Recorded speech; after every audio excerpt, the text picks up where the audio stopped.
One day, I was looking for a book to read in the library, going through the shelves.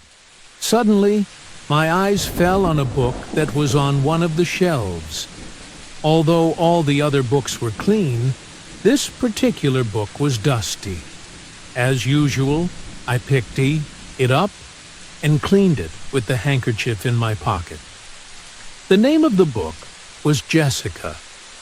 There was no author's name mentioned in it. I took the book home with me and placed it on my reading table, thinking I would read it later at the right time. After finishing my chores, I sat down at around 8 p.m. with the intention of reading the book. As soon as I opened the book, I felt a strange chill. I didn't think much of it and started reading. The information presented in the book was all true, without a single lie.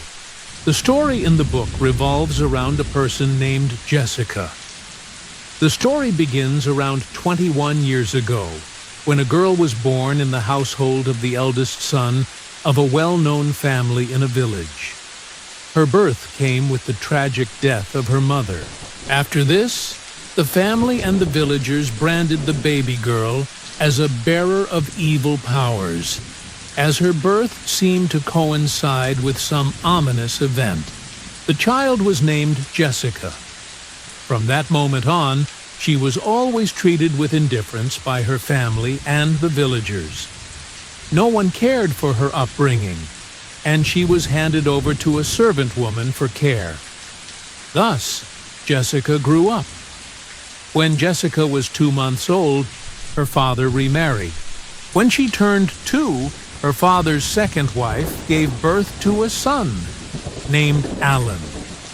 Whenever any issue arose in the family, Jessica was blamed, and according to the village's beliefs, she was punished severely, being beaten 50 times to weaken her evil powers.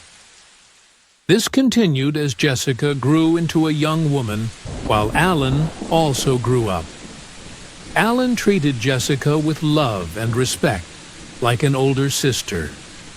Through someone, Alan learned the meaning of her name, which disturbed him greatly. So, he started calling her Mayarini, which was the name of Jessica's deceased mother, because Jessica resembled her mother.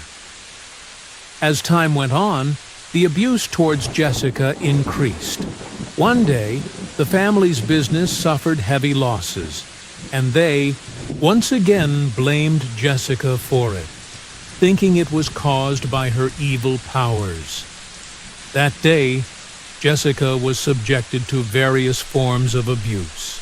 When Alan tried to stop it, his father slapped him. After this incident, news of Jessica's evil powers spread across the village and surrounding villages. People began to avoid her, running away whenever they saw her. Eventually, Jessica was cast out of her home. She wandered the streets. Alan could not accept this, so secretly he would bring her food and other necessities. One day, during a storm, Alan went to see her. Suddenly, a lightning bolt struck him, and he died instantly. The next day, Jessica was tied to a tree by her family and the villagers and burned alive. Before her last breath, Jessica gave a mysterious, haunting smile to everyone present. From that moment on, anyone who spoke of Jessica was said to be hunted down by her spirit, and no one dared to mention her name. She wanted to erase her existence from this world forever, and she despised everything related to her. After reading this, I was left stunned. There was more written in the book, but those pages were torn. I closed the book, feeling sorrow for the tragedy of Jessica's life. I couldn't even realize when tears started falling from my eyes.